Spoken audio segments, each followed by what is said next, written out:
Hi, welcome back to Happy Apple Core Homestead. Today we're going to talk about cold stratification and what that means for your garden. It is the second to last day of February. We are in Zone 8B in the Pacific Northwest, and many of us are planting our gardens right now, including me. I'm super excited. I have my garden plan all laid out and all of my seeds ready to go, and I'm very excited. Today it is like 57 degrees. The deep freeze is finally thawed, and the sunshine, you guys, feels glorious. So glorious. So this is going to be a short but sweet video so I can pop back outside and enjoy the rest of the afternoon in the sun, which I hope you get a chance to do as well. Cold stratification is something that takes place in nature when seeds fall from their plants and they fall into the ground, and then they overwinter and then they grow up like that. Some seeds require cold stratification, which basically is the softening of the outer shell of the seed in order for it to properly germinate.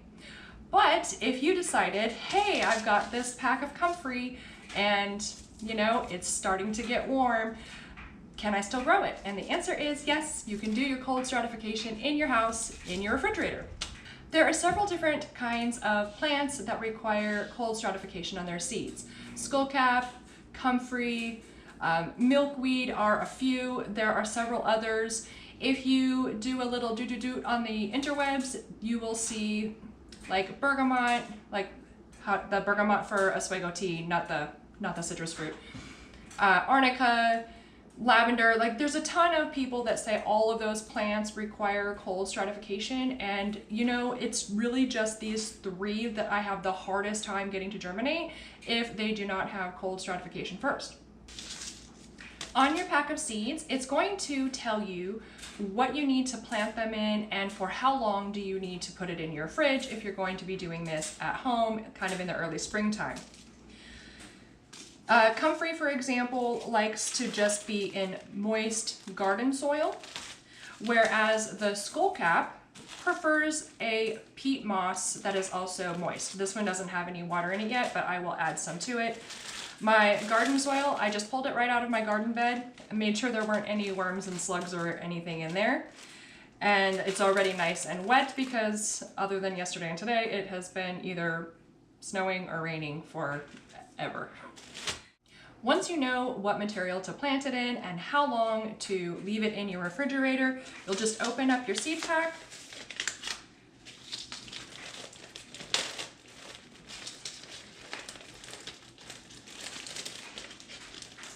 and sprinkle the seeds in.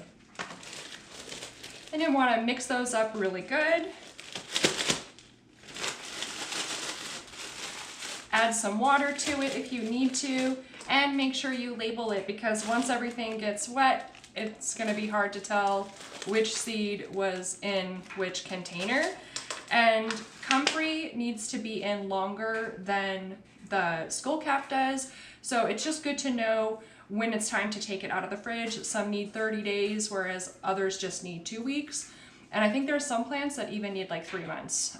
These are not one of them. And what I'll also do is on my calendar, like I use a Google Calendar, most of you probably use electronic calendars, but just whatever kind of reminder apparatus that you use, make sure that you put on there, in 30 days, take your comfrey out of the refrigerator, and then you're going to want to plant it indoors most likely. If you're watching this video later in, or in warmer climates, you might be able to plant it directly outside.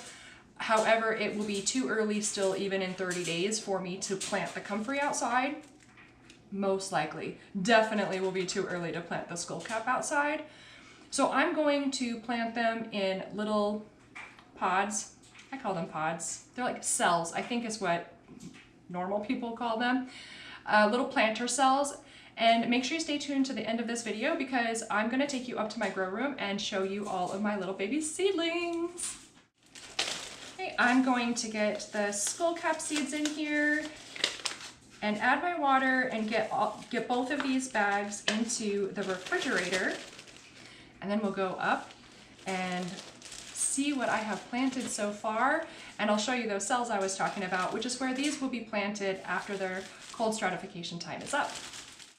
Here is my DIY contraption where I grow all of my little baby seedlings. Let's see who's growing. We have lettuce.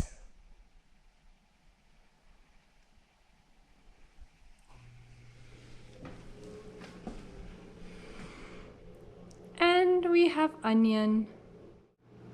The rest of these will take a little bit longer to germinate, but these are all seeds that like it a consistent temperature, and they do require light pretty close to the top of the peat moss here. And if you guys are curious how I built this and how I do seedlings from beginning to end, I will link a video for you on that, and that one's super detailed and will tell you literally everything I do from beginning to end as far as growing my seeds. And these are the pods that I'll use, cells I guess. This is where the comfrey and the skullcap will go once their cold stratification has been completed. Thank you so much for watching my video. I would love to hear what you guys are planting in your gardens this year, so hit me up in the comments, let me know what's going on in your garden, and anything else you want to ask me, I'm here for you. And I will be seeing you soon, okay? Bye!